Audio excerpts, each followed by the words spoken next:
అందరికీ good evening అండి. చాలా సంవత్సరాల తర్వాత భారతదేశంలో జమిలీ ఎన్నికల నిర్వహణకు ఒక అడుగు ముందుకు పడినందుకు చాలా సంతోషంగా ఉంది.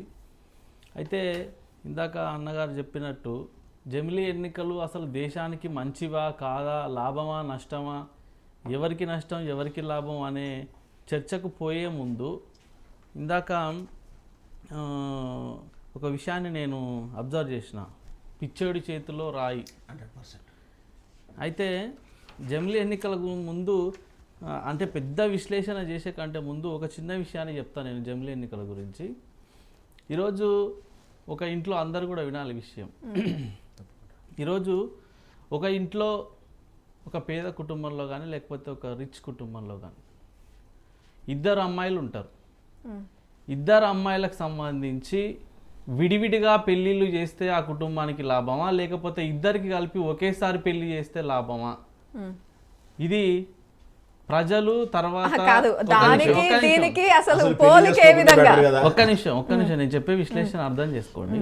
అంటే ఇది ఒక్కటే కాదు, ఇంకా చాలా విషయాలు ఉంటాయి. కానీ అంటే ఒక మధ్యతరగతి పేద కుటుంబంలో ఉన్నటువంటి వ్యక్తులు ఆలోచన చేసేటువంటి క్రమంలో ఇద్దరికి ఒకేసారి పెళ్లిళ్ళు చేస్తే ఖర్చులు కలిసి వస్తాయి, సమయం ఆదా అవుతుంది, అన్ని రకాలుగా లాభం చేకూరుతుంది అనేటువంటి విషయంలో ఆలోచన చేస్తారు. ఇదొకటి. అయితే జమిలీ ఎన్నికలు ఏదో ఈరోజే ఆదరా బాదరాగా తీసుకొచ్చినాం, హడావిడిగా నిర్వహించబోతున్నాం అనేది కాదు. 1951 నుంచి 67 వరకు, అంటే మొదటి సాధారణ ఎన్నికల నుంచి 1967 వరకు భారతదేశంలో అన్ని అసెంబ్లీలకు తర్వాత పార్లమెంటుకు కలిపి ఎన్నికలు ఉన్నాయి. ఇదేదో ఈ రోజు కొత్తగా వచ్చినటువంటి కరెక్ట్. కానీ అప్పుడున్న జనాభా ఏంటి, ఇప్పుడు పెరిగిన జనాభా ఏంటి, అది సాధ్యమా చెప్తున్నా నేను. అదే జమిలీ ఎన్నికలు అనేవి ఏంటంటే, ఈరోజు జమిలీ ఎన్నికలు నిర్వహిస్తే అసలు లాభమా నష్టమా అనేటువంటి చర్చకు పోతున్న క్రమంలో కొన్ని విషయాలను మనం గమనించాలి. ఈరోజు రామ్నాథ్ కోవింద్ గారు అంటే మాజీ రాష్ట్రపతి గారి ఆధ్వర్యంలో ఒక కమిటీని వేయడం జరిగింది. ఆ కమిటీ దాదాపుగా 191 రోజులు పరిశీలన చేసి ఎంతో మంది నుంచి వినతులను స్వీకరించడం జరిగింది. దేశంలో ఉన్నటువంటి ప్రధాన న్యాయమూర్తులు కానీ, మాజీ ప్రధాన న్యాయమూర్తులు, సుప్రీంకోర్టు, హైకోర్టు, తర్వాత ఆర్థిక నిపుణులను, తర్వాత నేషనల్ ఎలక్షన్ కమిషనర్ల నుంచి, మాజీ ఎలక్షన్ కమిషనర్ల నుంచి, స్టేట్ ఎలక్షన్ కమిషనర్ల నుంచి, తర్వాత లా కమిషన్ల నుంచి, బార్ కౌన్సిల్ ఆఫ్ ఇండియా నుంచి, సిఐఐ నుంచి, ఫిక్కీ నుంచి, తర్వాత అసోచామ్ నుంచి, ఎంతోమంది ఆర్థికవేత్తల నుంచి, తర్వాత సాధారణ దేశ పౌరుల నుంచి, ఇట్లా అనేక మంది వారి యొక్క అభిప్రాయాలను తీసుకున్న తర్వాత అంటే 191 రోజులు స్టడీ చేసి 21,558 మందితోని స్పందనలు తీసుకోవడం జరిగింది. తీసుకున్న తర్వాత వాళ్ళు ఇచ్చినటువంటి విషయాలు ఏవి ఇంపార్టెంట్ ఉన్నాయి, అందులో ఏమన్నా నిజంగా ఈ జమిలీ ఎన్నికలకు సంబంధించి ఏమన్నా అందులో ఇంక్లూడ్ చేసేటువంటి విషయాలు ఉన్నాయని కూడా అన్ని కూడా అందులో చర్చలో చూడడం జరిగింది. తర్వాత మొత్తం రాజకీయ పార్టీలకు సంబంధించి స్పందనలు తీసుకున్నప్పుడు అంటే ఆయా పార్టీలకు జమిలీ ఎలక్షన్లు కావాలా వద్దా అని దేశంలో ఉన్నటువంటి 47 పార్టీలను వీళ్ళు సంప్రదించినప్పుడు అందులో 32 రాజకీయ పార్టీలు దేశంలో మద్దతు ప్రకటించినాయి. కేవలం 15 పార్టీలు మాత్రమే వ్యతిరేకంగా, జమిలీ ఎన్నికలకు వ్యతిరేకంగా ఉన్నాయి. అంటే ఎప్పుడైనా ఏదైనా ఒక విషయం చర్చకు పెట్టినప్పుడు తప్పకుండా మద్దతు పలికే వాళ్ళు ఉంటారు, వ్యతిరేకించే వాళ్ళు కూడా ఉంటారు. కాబట్టి ఆ రకంగా జరిగింది. తర్వాత జరిగిన విషయం ఏంటంటే, రామ్నాథ్ కోవింద్ గారి కమిటీ గత గురువారం రోజు ఒక రిపోర్ట్ని రాష్ట్రపతి గారికి ఇవ్వడం జరిగింది. ఏంది అది? 18,000 పేజీల రిపోర్ట్ అది. అంటే ఇన్ని రోజుల పాటు 191 రోజుల పాటు స్టడీ చేసి 18,000 పేజీల రిపోర్టును president of India Droupadi Murmu గారికి ఇవ్వడం జరిగింది. అందులో 300 పేజీలను ఆల్రెడీ డిస్క్లోజ్ చేసిర్రు. అంటే జమిలీ ఎన్నికలు ఎట్లా పెట్టబోతున్నాం, ఏం కథ ఏందనేది అందులో 300 పేజీలు కూడా డిస్క్లోజ్ చేయడం జరిగింది.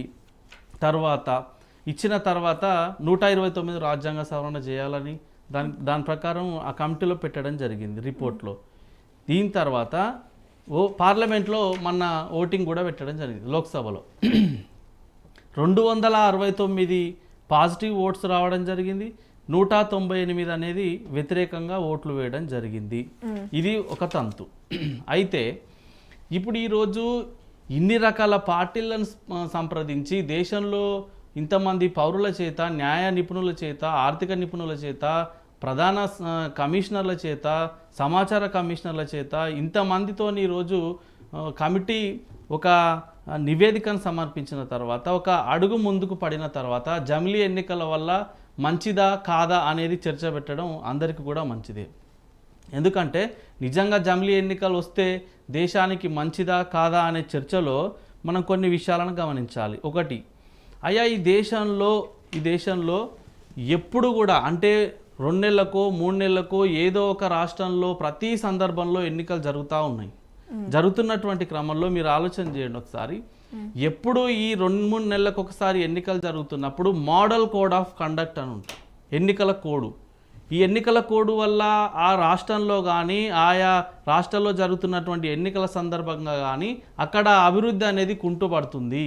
అంటే ఎన్నికల కోడ్ ఉండడం వల్ల అక్కడ ఎక్కడ కూడా మీరు గతంలో ప్రకటించినటువంటి పథకాలను అమలు చేయడానికి వీలు లేదు, లేకపోతే కొత్త పథకాలను తీసుకురావడానికి వీలు లేకుండా పోతుంది, లేదంటే అనేక విషయాలలో ఈ మోడల్ కోడ్ ఆఫ్ కండక్ట్ అనే విషయంలో ప్రతి దగ్గర ఇబ్బందికరమైనటువంటి పరిస్థితులు తలెత్తుతున్నాయి.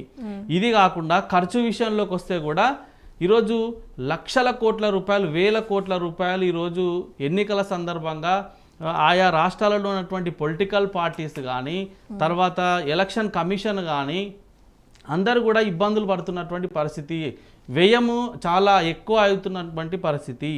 తర్వాత ఎన్నికల నిర్వహణలో ప్రతి సందర్భంలో టీచర్లను, పోలీస్ ఉద్యోగులను, తర్వాత పోలీస్ ఫోర్సెస్ని మనం రప్పించుకొని ఈ ఎన్నికలకు నిఘా నిర్వహించడం కోసం ప్రతి సందర్భంలో పెడుతున్నాం. తద్వారా అంటే టీచర్లను మనం ఎన్నికల నిర్వహణలో ప్రతిసారి 3 నెలలకోసారి, 6 నెలలకోసారి, సంవత్సరానికి ఒకసారి మనం ఈరోజు ఎన్నికల సందర్భంగా వాళ్ళని ఈ ఎన్నికల విధుల్లో పెట్టిన కారణంగా వాళ్ళ యాక్చువల్ డ్యూటీస్ చేసేటువంటి క్రమంలో వాళ్ళు ఇబ్బందులు ఎదుర్కొంటూ ఉన్నారు. ఇప్పుడు టీచర్లను మనం అందరినీ కూడా తీసుకొచ్చి ఎలక్షన్ డ్యూటీలో పెడితే టీచర్ల విధి ఏంది? పిల్లలకు పాఠాలు చెప్పాలి. కానీ వాళ్ళు ఈ ఎన్నికల నిర్వహణ దృష్ట్యా అంటే 2 నెలలకోసారి, 3 నెలలకోసారి, 6 నెలలకోసారి ఎన్నికలు రావడం వల్ల వాళ్ళు ఈరోజు వాళ్ళ యొక్క నిజమైనటువంటి విధి నిర్వహణకు దూరం అవుతూ ఉన్నారు. ఇది కూడా ఒక ఇబ్బందికరమైనటువంటి పరిస్థితి. ఇంకొకటి, ఈరోజు ఎలక్షన్స్ మొన్న 2024లో చూడండి మేడం ఒకసారి మీరు, ఏప్రిల్ మే మాసంలో లోక్సభకు ఎన్నికలు జరిగినాయి కదా. జరిగిన తర్వాత జరిగిన 1-2 నెలలకే మళ్ళా హర్యానాలో ఎన్నికలు వచ్చినాయి, మహారాష్ట్రలో ఎన్నికలు వచ్చినాయి, మళ్ళీ బీహార్లో రాబోతున్నాయి, జమ్మూ కాశ్మీర్లో ఆల్రెడీ ఎలక్షన్ అయింది, తర్వాత ఢిల్లీలో రేపో మాపో ఎలక్షన్ నోటిఫికేషన్ రాబోతుంది. ఇట్లా సాధారణ ఎన్నికలు అంటే జనరల్ ఎలక్షన్స్ లోక్సభకు జరిగిన తర్వాత 1-2 నెలలకు 3 నెలలకు ఒకసారి ఇట్లా ఏదో ఒక రాష్ట్రంలో ఎన్నికలు జరుగుతూ ఉన్నాయి. జరుగుతున్నటువంటి క్రమంలో అనేక రకాలైనటువంటి ఇబ్బందికరమైనటువంటి పరిస్థితులు తలెత్తుతున్నాయి. రెండోది ఈరోజు ఫ్రీబీస్ అంటారు మేడం. మనం ఇది చాలా ఇంపార్టెంట్ మ్యాటరు. ఫ్రీబీస్ అంటే ఎలక్షన్ల సందర్భంగా ప్రతి పొలిటికల్ పార్టీ ఉచిత హామీలను గుప్పిస్తూ ఉంటారు. అంటే మేము అది చేస్తాం, ఇది చేస్తాం, ఫ్రీగా అది చేస్తాం, ఫ్రీ బస్సులు ఇస్తాం, ఆ తర్వాత ఫ్రీగా మేము 2100 మహిళల ఖాతాల్లో వేస్తాం, తర్వాత విద్యార్థులకు మేము 10 లక్షల రూపాయల అది విద్యా కానుక కింద ఇస్తాం అని ఇట్లా అనేక రకాలైనటువంటి ఫ్రీబీస్ను ప్రతి సందర్భంలో ప్రకటిస్తూ ఉన్నాయి. కానీ అవి చెయ్యరు. ఇట్లా ఫ్రీబీస్ని కూడా మనం అరికట్టడానికి జమిలీ ఎన్నికల ద్వారా మనకు సాధ్యమయ్యేటువంటి అవకాశాలు ఉన్నాయి. ఎందుకంటే చెప్తాం, ఈరోజు ఓటర్లు మేడం, ఒకసారి ఓటరు పోలింగ్ స్టేషన్కి వచ్చినప్పుడు ఓటేసేటువంటి క్రమంలో ఈ సాధారణ ఎన్నికలకు తర్వాత రాష్ట్రాలకు జరిగేటువంటి ఎన్నికలు ఒకేసారి జరిగితే ఓటింగ్ శాతం పెరగడమే కాకుండా ఓటరు ఆలోచన చేసి నిర్ణయం తీసుకోవడానికి అవకాశాలు ఎక్కువ ఉంటాయి జమిలీ ఎన్నికల ద్వారా. ఈరోజు ఓటింగ్ పర్సెంటేజ్ ఎందుకు తక్కువ అవుతుంది మేడం, ఒకసారి ఆలోచన చేయండి. ఈరోజు ఏ రాష్ట్రంలో ఎన్నికలు జరిగినా, సాధారణ ఎన్నికలు ఎంపీ లోక్సభకు జరిగినా, రాష్ట్రాల ఎమ్మెల్యేల సభకు జరిగినా, ఎన్నికల సందర్భంగా మీరు ఎక్కడ కూడా 50% లేదా 60% కంటే ఎక్కడ కూడా ఎక్కువ పోలింగ్ కావడం లేదు ఎన్నికల సందర్భంగా. ఎందుకు జరుగుతలేదు? ఓటర్లు కూడా పోలింగ్ స్టేషన్కు పదే వచ్చి 2 నెలలకోసారి, 3 నెలలకోసారి, 6 నెలలకోసారి వచ్చి ఓట్లు వేయాలంటే ఇబ్బందికరమైనటువంటి పరిస్థితులను ఎదుర్కొంటూ ఉన్నారు. సో ఇట్లా అనేక రకాలైనటువంటి ఇబ్బందులు ఉన్నాయి. కాబట్టి దేశానికి జమిలీ ఎన్నికలు వస్తే మంచిదని చాలామంది మెజారిటీ ఆఫ్ ద నేనేమంటున్నా 100% మంది ఎవరు కూడా రావాలని అనట్లేరు, అనరు కూడా. అది సాధ్యం కానటువంటి పని కాబట్టి చాలామంది మెజారిటీ ఆఫ్ ద పీపుల్ దేశంలో ఈరోజు జమిలీ ఎన్నికలు 1 నేషన్ 1 ఎలక్షన్ రావాలని కోరుకుంటున్నారు. ప్రతిపక్ష పార్టీలు ఎలాగో వాళ్ళు సమర్థించారు కాబట్టి కొంతమంది అంటున్నారు. ఆశ్చర్యకరంగా నాకు చాలా ఆశ్చర్యం అనిపించింది.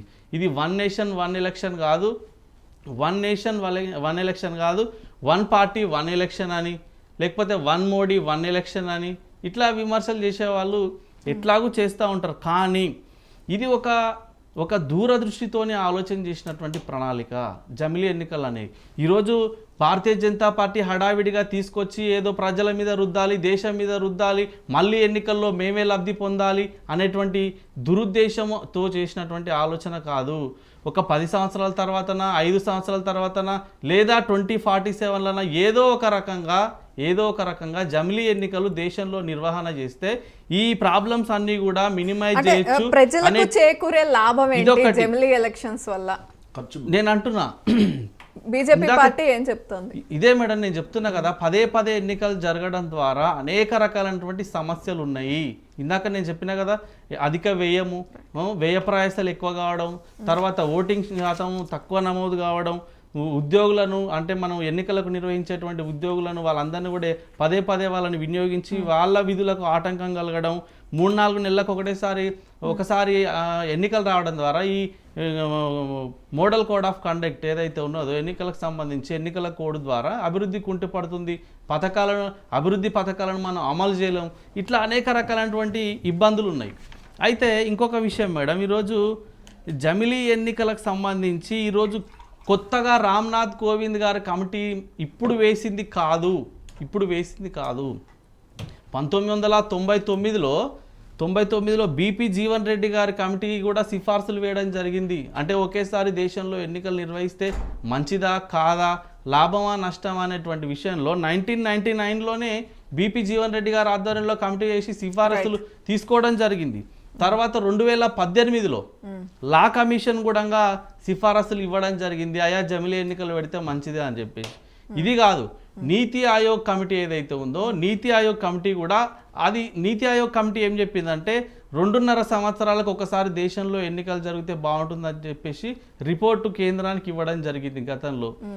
ఇట్లా అనేక రకాలైనటువంటి కమిటీలు దేశంలో జమిలీ ఎన్నికలకు మద్దతు ప్రకటించినాయి. ఒకేసారి ఎన్నికలు జరిగితే దేశానికి మంచిదని చాలా సందర్భాల్లో చెప్పారు. ఈరోజు ఇదేదో కొత్తగా చెప్పినటువంటి విషయము కాదు. అయితే కొంతమంది అంటున్నారు ఈరోజు ఈ 129వ రాజ్యాంగ సవరణ ద్వారా రాజ్యాంగంలో పెను మార్పులు రాబోతున్నాయి, 18 రాజ్యాంగ సవరణలు చేయాల్సి వస్తుంది, తద్వారా రాజ్యాంగం యొక్క బేస్ ఏదైతే ఉంటుందో అది రాజ్యాంగం మొత్తం కూడా మార్చడానికి ప్రయత్నాలు జరుగుతున్నాయి అని అంటున్నారు. అది వాస్తవమా కాదా అనేది రాబోయే రోజుల్లో తేలిపోతుంది. శ్రవణ్ కుమార్ గారు, మీరు ఏదో మాట్లాడుతూ ఉన్నారు. అంటే సార్ చెప్తుందాం